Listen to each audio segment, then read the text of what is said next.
Boa noite, bom dia e boa tarde. Aqui é o Cristiano Larcon, trazendo mais um episódio do seu canal Um Pouco de Tudo.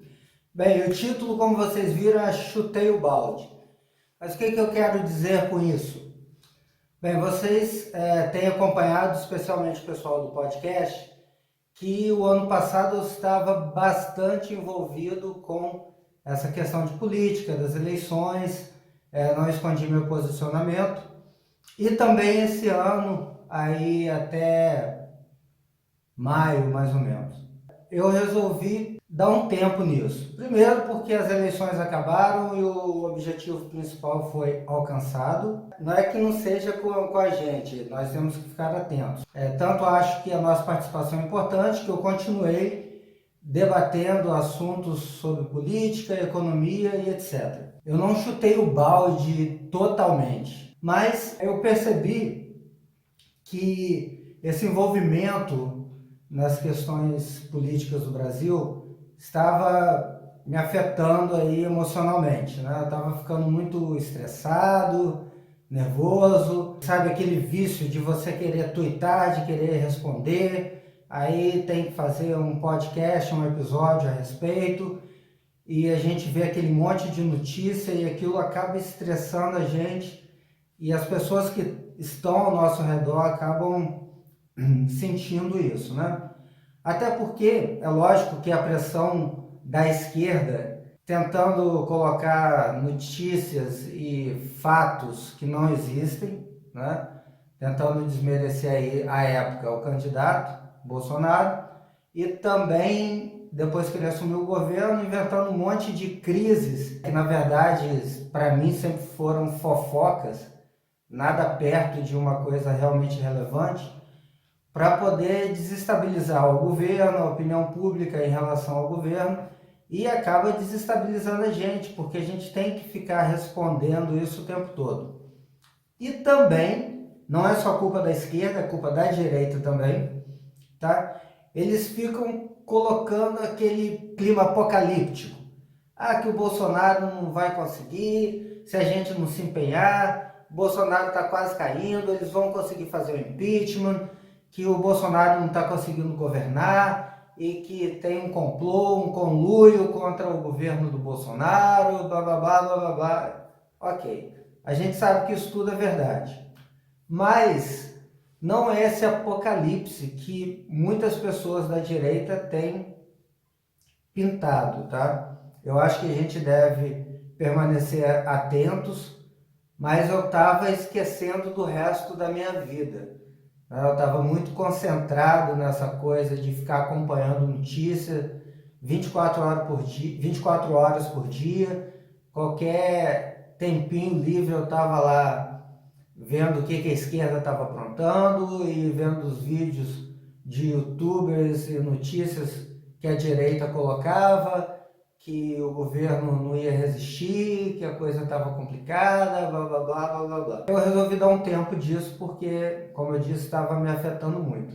E depois eu comecei a pensar melhor sobre qual é a realidade, o que realmente está acontecendo no Brasil. A realidade é que as coisas não são tão ruins quanto parece, né?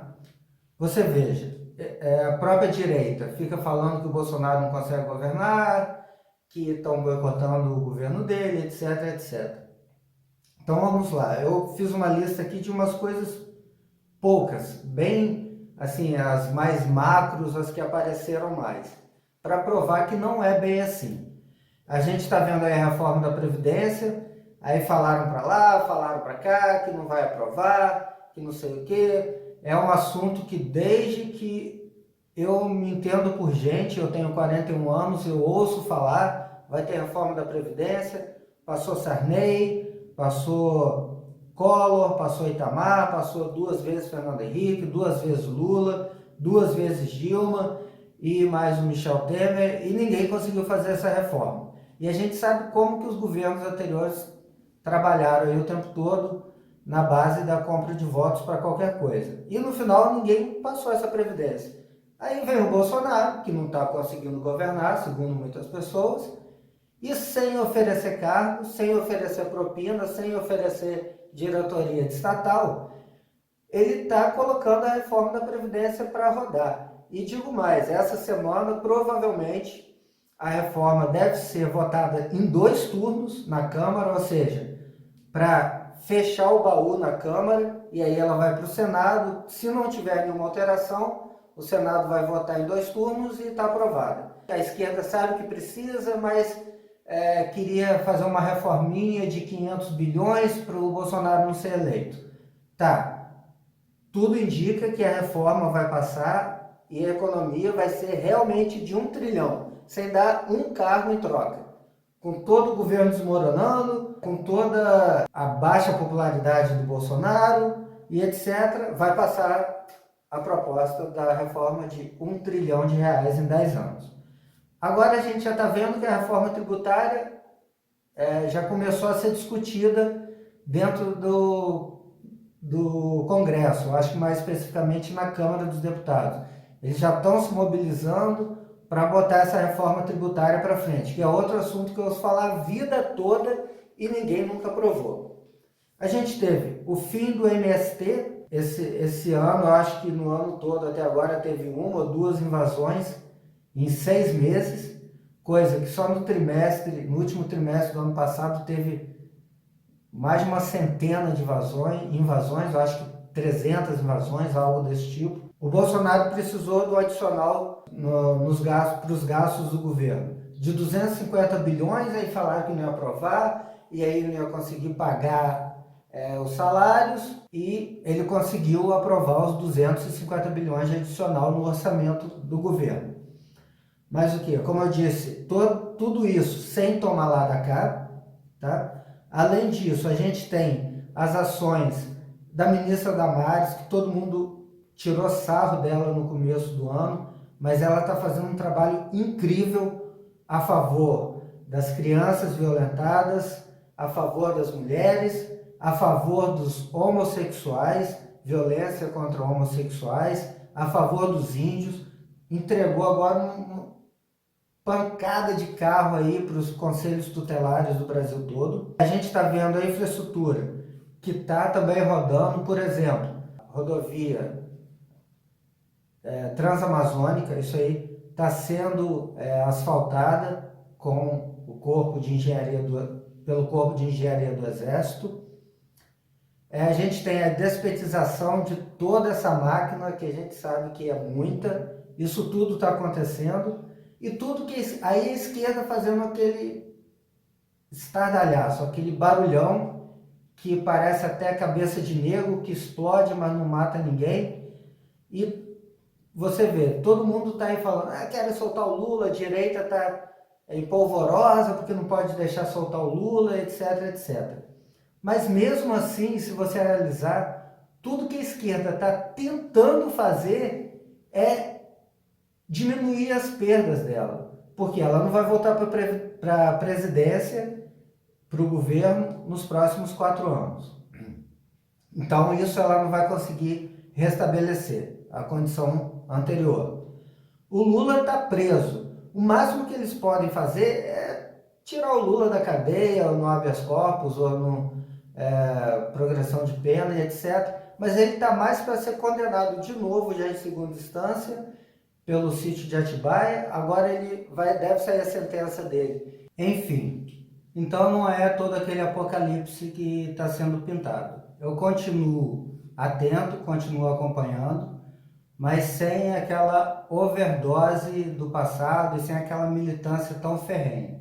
É claro que se acontecer algum evento relevante, eu vou retomar a militância, eu vou fazer a minha parte, né? Vou para as ruas se precisar, mas não é o caso no momento. Eu acho que agora a gente dá para a gente acompanhar e ver como as coisas estão se desenrolando. Eu acho que está indo tudo muito bem se você comparar com qualquer outra situação aí do passado. É isso que eu queria dizer.